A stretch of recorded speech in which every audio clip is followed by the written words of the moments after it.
My Marine here, part 3. Since we're only allowed 2 minutes and 20 seconds on Twitter, there's probably a scientific reason for that. Someone's been telling me to keep the videos to about 2 minutes, how that really can make a difference for people's attention span. But I'm only bringing this to the table to make you think. I just want you to think about it as an investor.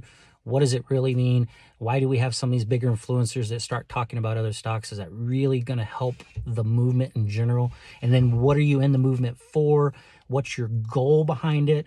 I know a lot of folks, we all got into it for the money, obviously, but a lot of us have been in it for so long or got into it because we want to see change in the market. But do you think we're going to change a market if we're involved in pushing and pumping and trying to make a bunch of money real fast and pumping and dumping it and getting that all over Twitter? What does that making retail look like? I mean, what's the SEC going to say? I mean, that's not how trading works. You buy into a company that you researched and you studied and that you trusted, right? And you know they're going to grow. I mean, I feel like doing that is basically being the exact same thing in the hedge funds, except they're trying to play you. And it doesn't feel like integrity to me. Okay, that's my personal opinion. It doesn't feel like integrity to me to play that game where we can just pump and dump it, because you're screwing somebody. You got to remember, there's somebody on the other end of the trade. They're just the idiot that bought in too late. You know what I'm saying? Like, it's not helping screw the shorts. I get that. Let's tell the story. Dude, they're shorting it back down after it runs up. They're making money while they're getting it to run up with you, retail, right? They're making money. And then they short the shit out of it, and they're making money all the way back down. But who's left holding the bag? So tell me they're not trying to get liquidity. If you really believe that they're that deep in AMC and GME, they need money. Right? And we're coming up on a year. Do you know what happens? Can they hold on to that after a year? I've heard stuff. Can they hold on and continue to take that kind of loss on those shorts that they need to cover? No. They can pull you out of AMC, right? Get you out of GME, because you see another runner, you see a chance. I get it. Shit, if I would have took all my AMC and threw it in DWAC, I'd be rich as hell right now, right? If I would have thought in that very moment, sell it all, jump in there, and it ran up. Great idea.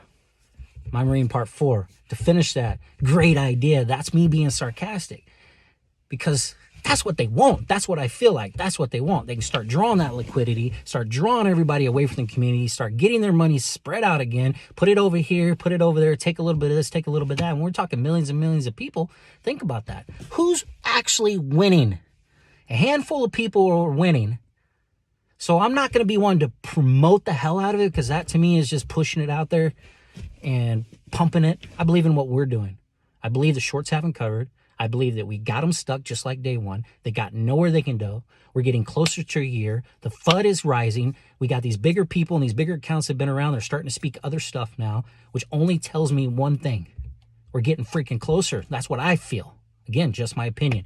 You got to take it for what it is. But please, all I'm saying is protect yourself. Do a little bit of research and make sure, just because it is like high school. You got a few people, that's how it works. You got people talking about it. You got people talking about it, right? And then you got people over here like, oh, I got to stay up with the Joneses. Like, these people are talking about this. Popular people over here is starting to speak about it. Here's how they're twisting the story of how it's supposed to help. So it starts to get around, and then I'm going to jump on board because I think I'm helping and I'm making a shit ton of money. What a great story. I get it. And some of you are. I'm just telling you to be careful, because I bet you some of you aren't. You're just afraid to say something. I get it. I wouldn't. Why say anything? You're not going to put yourself out there that you screwed up, got your money taken, now you're bag holding somewhere else.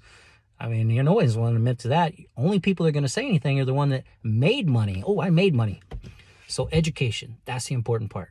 It's understanding, learning, figuring out how to trade, learning to research, learning to purchase, like believing in a company, believing in something, and staying with it.